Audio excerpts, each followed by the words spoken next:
jangan sembarangan sholawat.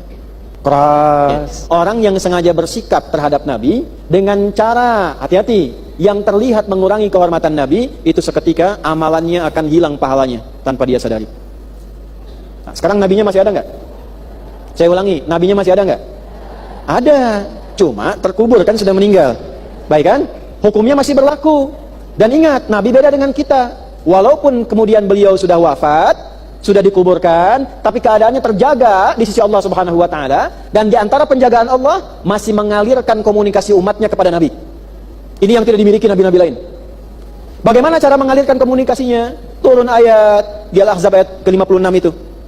Innallaha malaikatahu yusalluna 'alan nabi. Ya ayyuhalladzina amanu sallu 'alaihi wa sallimu.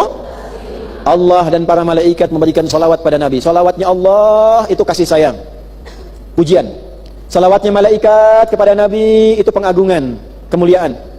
Salawatnya kita kepada Nabi, penghormatan kepada Rasulullah yang telah memberikan kebaikan pada kita selama hidup. Bahkan kalau kita salawat, ketika kita salawat, sampai salawat itu pada Nabi dan ditetapkan oleh Allah, kembali pahala pada kita 10 kebaikan. Man shalla alayya, kata Nabi, salatan wahidah sallallahu alaihi aswa salawat. Siapa yang salawat pada Nabi, 1 salawat, itu melahirkan pahala 10 kebaikan langsung kembali kepadanya. Nabi nggak butuh salawat kita, tapi itu gambaran penghormatan kita pada Nabi yang telah merubah kehidupan kita dengan perjuangan beliau, sehingga kita menjadi lebih baik. Ibu tahu dari mana kita bisa menjadi baik, berakhlak yang baik, hubungan sama Allah baik, kalau bukan Nabi pernah sampaikan? Cara membalasnya bagaimana? Nggak bisa. Minimal hormati itu, agungkan itu dengan salawat. Nah, dahsyatnya Nabi Muhammad, kalaupun sudah meninggal, kita nggak bertemu, kalau salawat, Allah tugaskan 1 malaikat mengantarkan salawat itu langsung kepada Nabi. Itu yang nggak ditemukan di nabi-nabi lain. Artinya kalau sedang salawat, bicaranya kepada siapa? Ditujukannya Nabi. Maka berlakulah hukum ini. Jangan sembarangan salawat. Keras. Ya, di zaman Nabi, nabinya ada, bukan sekedar salawat. Kalau di zaman Nabi langsung interaksi. Oi Muhammad, kan? Hilang amal seketika.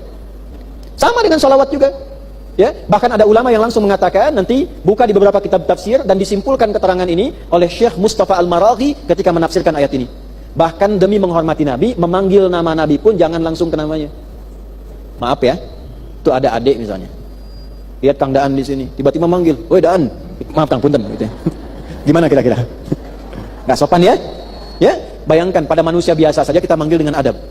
Kepada Nabi adabnya bagaimana? Ada ulama mengatakan, langsung menyimpulkan dari ayat ini, sertakan kalimat yang Allah pun mengajarkan pada kita menyertakannya. Ya ayuhan Nabi. Maka sertakan sebelum kata Muhammad, nama Nabi Muhammad sallallahu alaihi wasallam. Atau kita singkat Rasulullah sallallahu alaihi wasallam.